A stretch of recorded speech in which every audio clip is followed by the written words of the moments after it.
periférico, tem gente que enxerga só no meio, não enxerga o periférico, tem gente que enxerga só embaixo, tem gente que, enfim, tem um monte de coisas diferentes que causam cegueira e vários tipos de cegueira diferentes. O Peter veio aqui, ele falou que a visão dele é restringida só ao centro. Tudo em volta é borrado, é escuro. Então, ele não tem a visão periférica por algum motivo, alguma parada que não tem nada a ver com a minha, que deu nisso nele. A sua foi o quê? Você enxergou até que idade? Até os 11 anos. Perfeitamente? Até os 8? Ou foi diminuindo?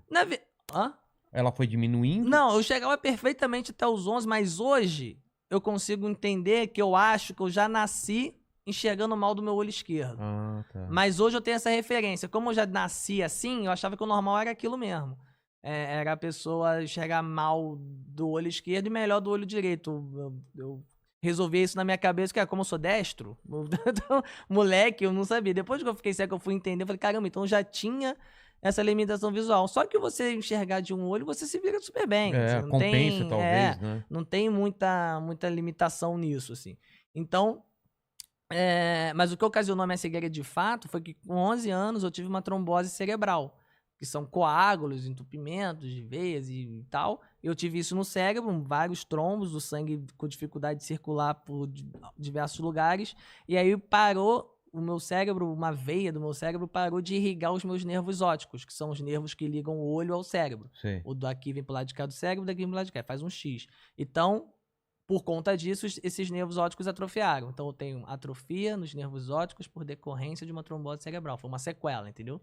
Eu tive uma paralisia do lado esquerdo também, facial, que voltou com fisioterapia. Na mesma época ou depois? Na mesma época. Foram essas duas sequelas. A cegueira e a paralisia facial do lado esquerdo. Mas a trombose acontece por quê? Por algum motivo? Então, até hoje não se sabe o porquê. Tem uma porcentagem de casos como o meu, de pessoas jovens que manifestam trombose... e não se descobre a origem, o motivo, assim. Trombose geralmente é uma doença de pessoas com mais idade, né? E eu tive isso muito jovem. E pra ter da minha idade ser muito jovem, teria que ter tido uma pancada, batido de cabeça em algum lugar. Eu não tive nada disso, assim, em tempo que pudesse... foi por conta disso. Não, foi uma coisa que manifestou, talvez, alguma predisposição genética, enfim. Existe até uma porcentagem disso que os médicos já falaram que acontece mesmo.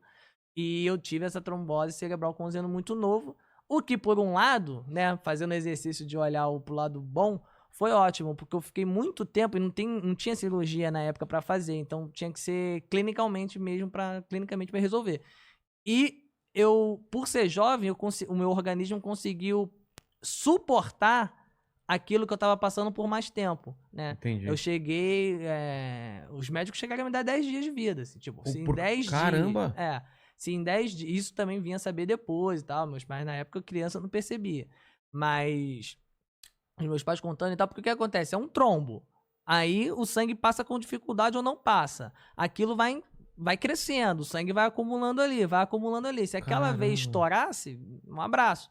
Então, assim, como meu organismo era forte, porque eu era uma criança e tal, era uma bola grande que tinha na cabeça, de sangue coagulado, entendeu? De sangue que não trafegava por onde tinha que trafegar. E aí era medicação pra fazer aquilo dissolver, pra afinar sangue, pra não sei o que, tal. E não acontecia. Chegou nesse momento do médico chegar e falar, tem 10 dias, se em 10 dias não dissolver, dificilmente ele vai suportar, Caramba, cara. E aí vai ter que ficar monitorando e tal. Quando dissolver, provavelmente ele vai sentir uma dor nas costas, porque o sangue vai descer tudo pra não sei aonde e tal, não sei o que. Então a gente tá monitorando, tal. E foi uma época punk, cara. E isso, assim, foi final do ano. Eu entrei de férias numa sexta-feira, fui pra casa da minha avó, parará, comecei a passar mal no sábado, no domingo, na segunda ou terça, eu fui internado e só saí no ano seguinte, sabe? O ano seguinte? Só saí, tipo, foi um mês, né? Foi dezembro a janeiro, mas tipo, eu entrei 13 de dezembro. Final de ano, tá. Final de ano. Entrei 13 de dezembro e saí 9 de janeiro. Então foram 27 dias internado. Aí Natal, mas você sabia que você podia morrer ou seus pais não chegaram a falar? Não, eu não tinha essa consciência, mas eles falaram que era grave ou não? Você percebe porque, pô, você tá internado, tu vai ficando, tu não sai, tu vê a galera toda... E, pô, final de ano, assim, era hospital público e tal, então era uma enfermaria coletiva. Aí tu vai vendo a galera saindo, é tipo um resta um, sabe? Só tá ficando eu, assim. E aí fala, pô, claramente a minha parada... é uma parada séria, você percebe as conversas dos médicos e tal, mas ninguém chegava nesses papos mais sérios, de 10 dias, de não sei o quê. Eu vim a saber depois de muitos anos e tal. E alguma coisa ou outra eu pescava ali no ar, porque a criança pesca. Mas não tinha essa consciência. Eu passei não com a consciência de que o negócio era tão sério. Fui tendo ao longo do tempo, assim, depois. Mas é isso aí, enfim. Então, mas, por exemplo, ele te deu 10 dias, 11 dias, e aí quando você teve ele teve uma, deu certo, dissolveu o coágulo ou alguma coisa assim? Ou ainda ficou em observação mesmo quando você foi pra sua casa? Não, Podia acontecer alguma coisa? Aí durante esses 10 dias dissolveu. Passou perigo, então, na teoria. Não, os 10 dias. O médico... Eu já tava aguentando o coágulo há algum tempo. Aí você E sentiu eles a dor nas tentando. costas que ele falou? Isso. Aí veio a coisa da dor nas costas e tal. E menos dor de cabeça, etc e tal, papapá. E aí, o coágulo dissolveu. Aí depois que dissolveu, ainda fiquei mais uns dias, que foi até esse dia 9 de janeiro, em observação e tal, até conseguir ter alta. E aí, quando eu tive alta já cego, durante esse período tinha passado pela paralisia facial, mas já estava tranquilo, que eu fazia fisioterapia, mastigando chiclete, blá. E aí falou, caso neurológico dele, tem que acompanhar, mas tá resolvido. A gente sabe o que aconteceu e a gente resolveu. As sequelas, se ele vier a ter uma sequela como essa paralisia facial que a gente recuperou, ou a falta da visão dele, tem que procurar os especialistas. Aí foi aí que eu fui procurar, minha família, né? O oftalmologista para entender, mas o que aconteceu na visão para ele não estar enxergando, entendeu? Tá. Porque a gente saiu do hospital sem saber exatamente o que eu tinha na visão, assim, por que eu não estava enxergando. Óbvio, era uma sequela do que ele teve na cabeça, mas o que exatamente? Aí foi aí um outro processo de descobrir o que eu tinha, enfim. Caramba, velho. E disso, o que você tirou pra sua vida, assim, cara?